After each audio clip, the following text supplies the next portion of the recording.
예, 마을의 진화 북 리뷰 함께 좀 진행해 보도록 하겠습니다. 마침 오늘 또 저자분과 함께 참여하게 돼서 참 두렵고 떨림이 있습니다. 왜냐하면 잘 아시는 분한테 제가 이거 얘기를 하는 게 참 맞나 싶기도 하고요. 그렇지만 한번 제 나름대로 한번 정리를 좀 해 보도록 하겠습니다. 음.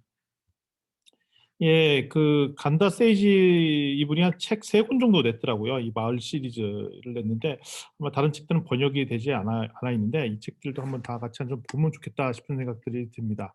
그래서 오늘 특별히 이 서강대 그 연구팀에서 이거 번역을 했는데 오늘 함께 이 조희정 박사님과 함께 한다는 것 너무 감사드리고요. 오늘 계속 진행을 해 보도록 하겠습니다. 음. 일본이나 우리나라 참 똑같은 현상인 것 같더라고요. 소멸 가능 도시라는 말로 이제 일본에서는 이 말을 쓰는데 저출산과 인구 유출 때문에 소멸할 수밖에 없는 지역이고 일본에서는 한 절반 정도가 소멸 전망이 예측이 된다라고 얘기를 하고 있고요. 특별히 단어로서 이제 과소화라는 단어를 쓰고 있는데 어떤 지역이 너무 인구가 적어서 발생하는 여러 가지 정치, 경제, 사회 문제를 포함하고 있다고 얘기하죠. 아시다시피 우리나라 같은 경우에도 이 제가 살고 있는 경남 진주 외 주변 도시들은 인구 소멸을 걱정해야 될 도시들입니다. 출생률보다 사망률이 더 높은 지역들, 노인의 비중이 65세 비중이 절반 이상 되는 지역들이 이렇게 좀 분홍 색깔로 있는데 대도시에 있는 지역 외에는 다 이렇게 좀 다 인구 소멸 지역입니다. 특히 경상남도는 부산, 마창진, 그러니까 진주, 거제, 통영 한 요 정도 도시를 빼고는 우리가 좀 너무 사랑하는 하동, 남해, 산청, 뭐 의령 이런 곳들이 다 인구 소멸 가능성이 높은 지역이다라는 것을 알고 있죠. 인구 유입이 더 이상 없으면 이 지역도 언젠가 소멸할 것이다라는 것이 이 책들의 지적인데요. 특별히 우리가 지목해둘 뭐 가미야마 이 지역은 1955년도만 해도 2만 명 정도 살았는데 한 50년 정도 지난 이후에 보면 한 60년 정도군요. 지난 이후에 보면은 3,500만 명, 한 4분의 1이 줄었고요.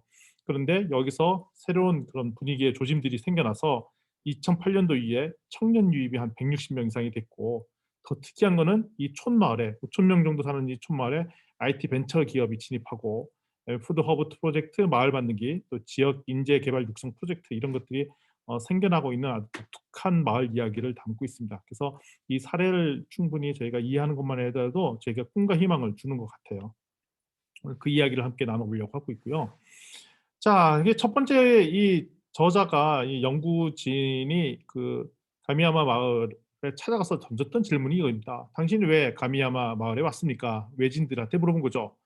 너무 첫 번째 이제 "뛰어난 네트워크 환경 때문에 왔습니다." 저는 이 얘기 듣고 갑자기 급 실망했어요. '아 뭐야 이게 인프라 잘 깔아 놓으면 온다는 거야? 이거 뭐야? 이거 너무 뻔한 얘기하는 거 아니야?'라고 얘기를 해서 급 실망했다가 디지 이게 왜 실망했냐면 '너무 당연한 이야기 아닌가? 하드웨어 인프라만 깔면 다인가?'라고 실망했다가 바로 인제 역발상적인 생각이 나더라고요. '인터넷 환경만 갖추면 이 변혁과 혁신이 못할 곳이 없겠구나.' 더 나아가서 지금같이 코로나19가 창궐해 있을 때에는 오히려 우리 지역의 입장에서 볼 때는 '더 새로운 기회가 되겠구나. 어차피 서울도 잘 못 나가고 지역에는 그나마 서로 인터넷은 잘 되고 있으니 가미야마와 같은 혁신들을 만들어낼 수 있지 않을까?'라는 생각이 들었습니다. 근데 더 핵심은 이 첫 번째 이거는 인터넷 환경이 된다는 것은 기본에 깔려 있는 거고요. 더 핵심은 이거였습니다. 다양성의 수용, 개방적, 긍정적 분위기, 외진에 대한 관대함. 근데 이 얘기를 듣는 사람 또 갑자기 또 실망이 됐어요. 아니 도대체 이런 시골 마을이 어딨어? 도대체 이런 마을이 어디 있는데 그래서 또 이 저자가 우리의 마음을 읽었는지 바로 그 얘기를 하는 거예요. 전형적인 시골 마을은 폐쇄성이 가득한데 이 도시는 안 그랬다는 거예요. 그런데 이 안 그렇게 된 거가 처음부터 이렇게 된 게 아니라 무슨 계기들이 있었다라는 거고요. 이 계기들의 원인 제공했던 조직이 있었는데 바로 NPO 조직인 그린밸리라는 그런 팀이 이거를 만들어냈다라는 얘기를 하고 있습니다. 그래서 이 그린밸리와 관련된 스토리들을 우리 또 함께 살펴보도록 할게요. 그린밸리는 주로 이제 가미야마 지역의 외부 기업들을 사람들을 오도록 촉진하고 그다음에 IT 기업을 유치하는 역할들을 하고요. 특히 인제 거의 주인공에 가까운 그린밸리의 대표인 오미나미 이분이 실리콘밸리 출신입니다. 근데 실리콘밸리 저도 잘 안 가 봐서 모르겠지만 시골에 있다고 하더라고요. 근데 보니까 가미야마도 이 실리콘밸리처럼 창조를 만드는 게 가능하지 않을까? 시골이지만 이런 얘기를 한 겁니다. 근데 이 마을에 인제 잘 살펴보니까 1927 년도에 미국과 인형을 교류하는 사업이 있었는데 그들은 인제 전쟁이 나와 갖고 적대국이 돼서 몰랐다가 그때 아직까지 1991년도에서 남아있는 인형을 다시 미국으로 보내주면서 30명의 방문단이 결성돼서 가면서 이 일을 계기로 인제 가미야마 국제교류협회가 생겨났다는 거죠. 이걸 좀 보면서 이게 너무 재밌으니까 이게 또 계기가 돼서 다른 비즈니스를 또 하게 됐는데, 다른 비즈니스는 아니죠. 다른 그냥 사업인 거죠. 그 외국어 지도 교사, 외국인 연수 프로그램을 유치해서 인제 진행을 했는데 한 13 년간 진행을 했다는 것입니다. 근데 5천 명 정도 사는 주민에 매년 외국인 그 선생님이 이 지역을 방문하고 또 우리 그 호스트 집에 가서 같이 살고, 그러다 보니까 이 마을에 갑자기 재미난 분위기들이 많이 형성되고 외국인 사람들과 같이 소통하고 개방하고 문을 여는 계기가 만들어졌다는 거죠. 우연찮게 시작한 이 시도들로 말미암아 자연스럽게 한 13 년간 지나니까 이 소위 말하는 가미야마 분위기가 되게 개방적이고 다양성이 풍부한 그런 마을로 서서히 바뀌어 나갔다는 겁니다. 그래서 인제 어떤 일들을 시작하다가 하다가 첫 번째 시작한 사업이 아티스트 인 레지던스라는 사업입니다. 그 이미 일본에 벌써 알려진 사업이라는 거죠. 근데 보통 어떻게 하냐. 유명한 연예인을 예술인을 초대해 갖고 그다음에 작품 제작을 거기서 한 다음에 이 작품된 전시된 것을 보게끔 하려고 외부 고객들, 손님들을 유치하는 것이 전형적인 비즈니스 모델인데, 가미야마는 좀 독특한 방식으로 이게 진행을 했다는 거죠. 그러니깐 주민들은 전혀 개입 안 하고 그냥 유명 예술인의 작품들을 전시하는 그런 결과 중심의 프로세스가 아니라 과정을 중심했다는 것입니다. 그러니까 유명 작가든 아니든 상관없이 젊은 작가도 좋으니 이 작가를 만들 때 작가의 작품을 만들 때 주민들이 함께 작품 제작을 도와주면서 이 사업을 시작했다는 것입니다. 1999 년도부터 했는데요. 그러다 보니까 자연스럽게 교류가 되게 되고 작품 선발에서 주민도 하고, 그다음에 이 전체 운영 과정을 자연스럽게 주민이 넘어가니까 이 아티스트 인 레지던스 이런 사업이 관주도의 사업으로 보통 다른 데서는 했는데 이것이 철저히 주민 중심으로 하다 보니까 서서히 이거에도 재미를 느낀 예술인들이 하나둘씩 이 마을에 와서 찾아 살기 시작한 것이 2002 년도부터 시작한 것입니다.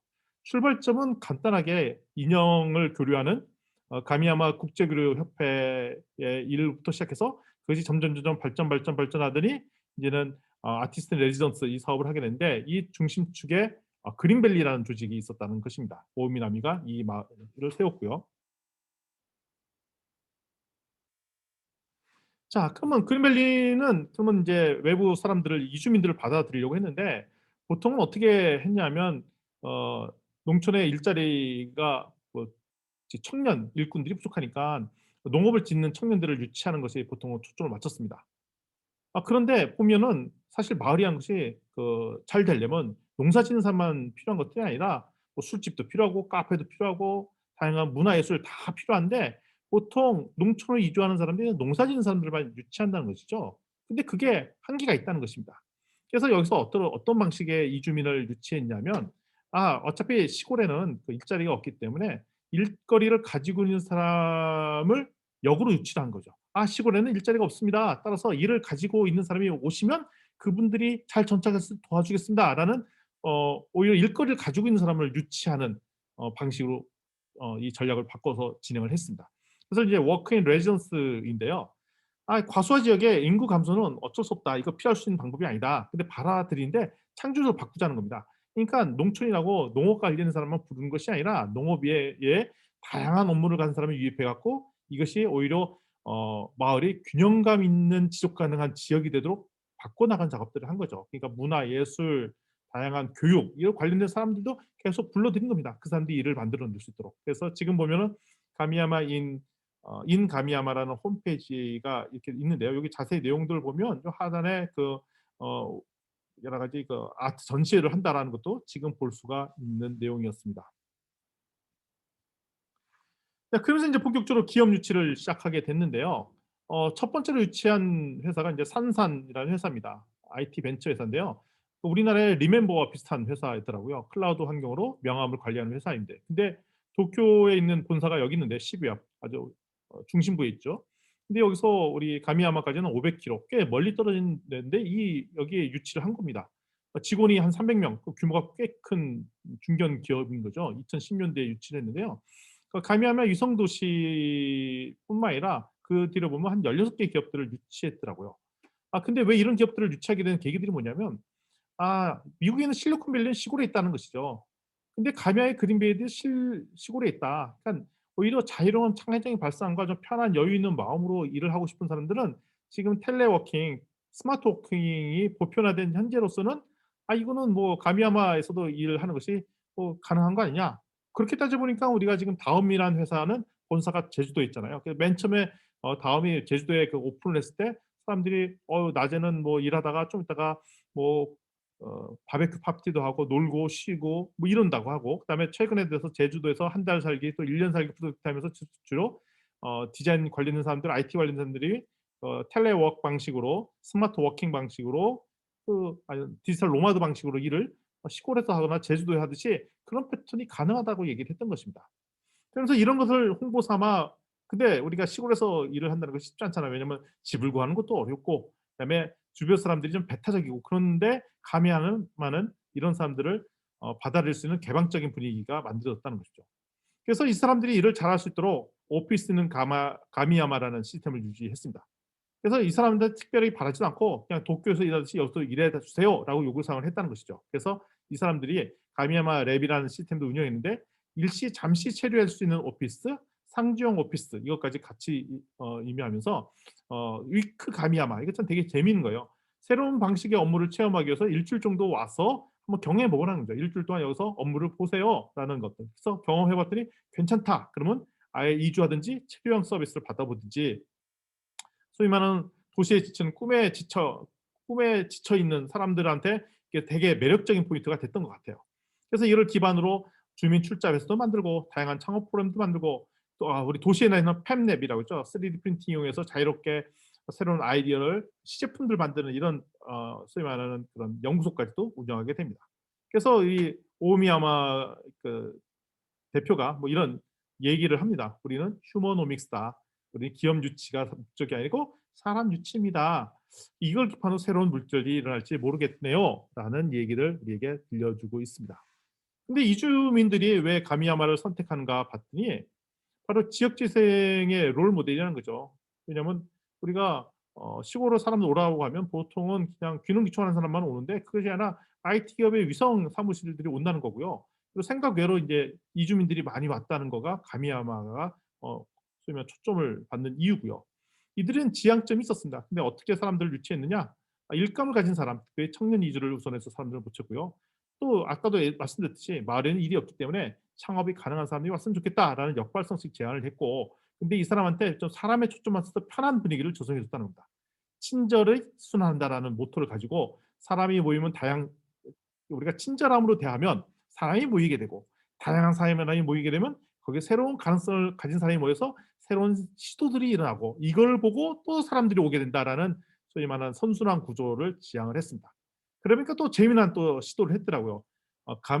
가미야카 주쿠라는 이런 공간을 운영했는데요. 이게 뭐냐면 6 개월 체류형 지역 훈련, 그런 훈련 프로그램을 만들었어요. 그래서 여기에서 목적은 지역만을 기획지를 육성하는 직업 훈련이었고요.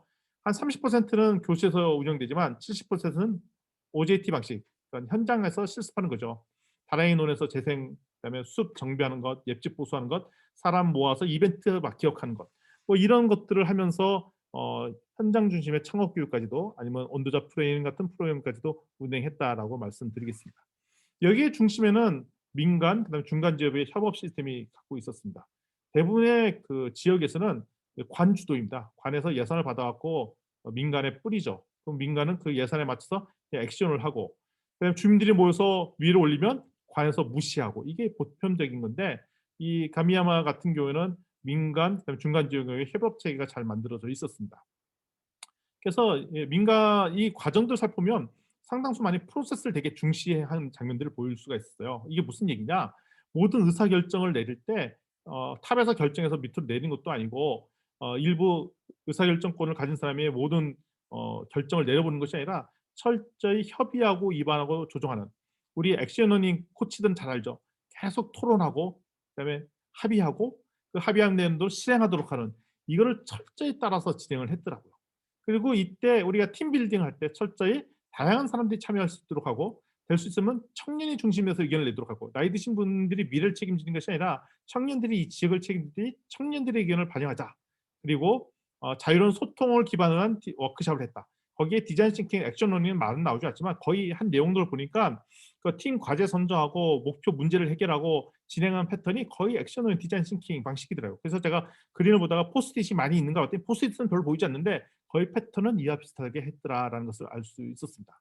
그래서 이 중간 지어 조직이 우리 초점을 맞췄던 것은 뭐냐면 철저히 주민과 이주민의 융합하는 그 시스템을 가지려고 노력했고요. 민과 관이 협력하려 갖고 그다음에 이 체제가 초창기에 이 잘 된 것이 나중에까지 이어지도록 세대 교체 작업을 계속 만들었는데요.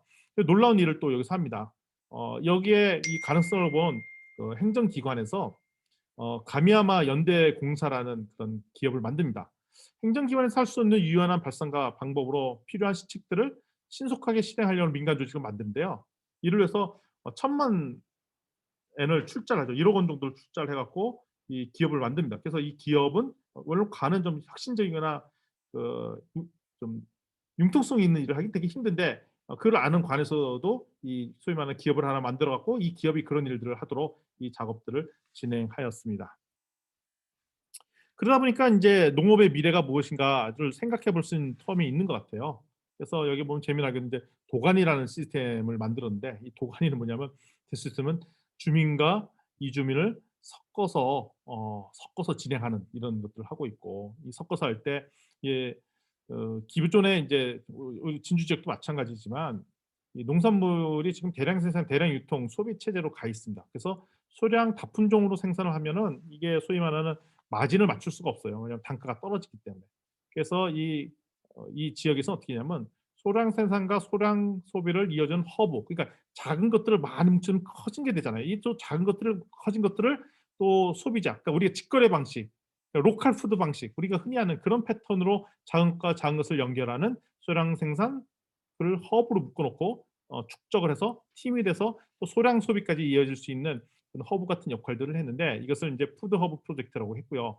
그래서 지산지식 실천 농업 회사라는 시스템을 만들어 갖고 가미야마에서 만든 식자재를 직접 요리해서 제공해 주는 식당, 카페까지도 운영을 합니다. 순환 경제를 시스템을 운영한 거죠. 그래서 여기서는 사회적 농업을 지향하고요.